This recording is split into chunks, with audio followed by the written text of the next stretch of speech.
दोस्तों नमस्कार। 12,460 शिक्षक भर्ती में मल्टीपल जो भी आवेदक हैं, अगर वो इससे संबंधित हैं और नहीं भी हैं तब भी इस वीडियो को आप पूरा देखिएगा, क्योंकि इस वीडियो में हम आपको डिटेल से मल्टीपल का जो भी ये कार्यवाही चल रही है उसके बारे में विस्तार से जानकारी देने वाले हैं। और हम आपको वो लेटर भी दिखाने वाले हैं जो सचिव महोदय के माध्यम से 2018 में जारी किया गया था, और वहाँ पर क्या क्या बातें कही गई थी मल्टीपल को रोकने के लिए, और अब आगे भर्ती प्रक्रिया शुरू होने पर उन्हें किस आधार पर नियुक्ति पत्र मिल सकता है, क्योंकि इनकी जो अपीलें हैं वो पेंडिंग है। आप देख सकते हैं कि सचिव बेसिक शिक्षा परिषद के माध्यम से 9/5/2018 को यह लेटर जारी किया गया समस्त जिला बेसिक शिक्षा अधिकारी को।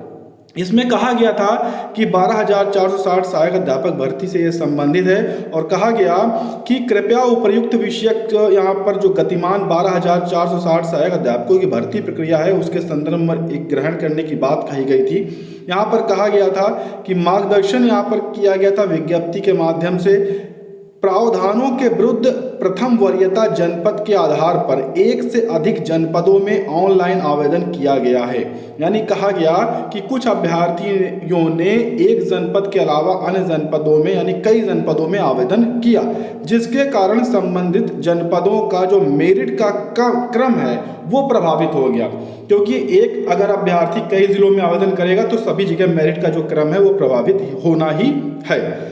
उक्त के संबंध में यहाँ पर कहा गया कि सूची है कि 12,460 सहायक अध्यापकों की भर्ती प्रक्रिया हेतु निर्गत शासनादेश ये जो कि 15 दिसंबर 2016 को जारी किया गया था, वहाँ पर साफ तौर पर ये कहा गया कि 51 जनपदों से में निर्धारित पदों के प्रति विज्ञप्ति का प्रकाशन कराया गया, और वहाँ पर क्या क्या चीज़ें कही गई वो बताया गया।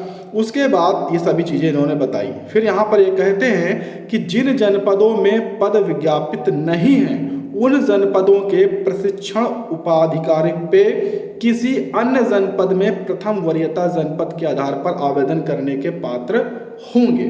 ये बात उन्होंने कही कि जहां पर सीटें नहीं हैं वो किसी भी अन्य जनपद में आवेदन कर सकते हैं, किंतु कतिपय ऐसे अभ्यर्थियों द्वारा जिनके जनपद में पद विज्ञापित नहीं थे उन्होंने उक्त दिशा निर्देशों का उल्लंघन किया और जानबूझकर अनुचित ढंग से लाभ लेने हेतु एक से अधिक जनपदों हेतु ऑनलाइन आवेदन करते हुए अलग अलग आवेदन पत्रों के माध्यम से अलग अलग प्रथम वरीयता जनपद भरे, यानी कि कई सारे आवेदन किए। स्पष्ट है कि इसके फलस्वरूप आवेदित जनपद से बीटीसी व जो भी अन्य यहाँ पर डिग्री धारक थे उनके जो प्रशिक्षण उत्तीर्ण अभ्यर्थी थे तथा ऐसे अभ्यर्थी जिन्होंने उक्त दिशा निर्देशों का अनुपालन करते हुए एक ही प्रथम वरीयता जनपद हेतु आवेदन किया था, ऐसे अभ्यर्थी प्रभावित हुए तथा बाह्य जनपद के अभ्यर्थियों द्वारा जनपद संवर्ग में उस जनपद के जो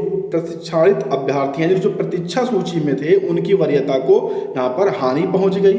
आवेदन हेतु दिशा निर्देशों का अनुपालन जानबूझकर न करते हुए अनुचित लाभ लेने का प्रयास आवेदनकर्ता के सत्यनिष्ठा पर स्वयं प्रश्न चिन्ह भी है। यहाँ ये भी विशेष रूप से उल्लेखनीय है कि जिन जनपदों में प्रशिक्षण हेतु पद उपलब्ध नहीं थे उनके हित को ध्यान में रखते हुए किसी एक जनपद में प्रथम वरीयता जनपद के आधार पर आवेदन करने की अनुमति प्रदान की गई थी। ऐसी स्थिति में जिन अभ्यर्थियों द्वारा एक से अधिक जनपदों में ऑनलाइन आवेदन करने की पुष्टि प्राप्त हुई है या पुष्टि होती है तो ऐसे अभ्यर्थियों को प्रथम काउंसलिंग के आधार पर तैयार की गई सूची चयन सूची सम्मिलित ना किया जाए। जिन्होंने एक से अधिक जिलों में आवेदन किए गए थे उन्हें प्रथम वरीयता के आधार पर चयनित ना किया जाए, उन्हें नियुक्ति पत्र ना दिए जाए। चूंकि द्वितीय काउंसलिंग में सभी आवेदनकर्ताओं के लिए उपलब्ध होगी, अतः किसी भी जनपद में पद उपलब्ध होने की दशा में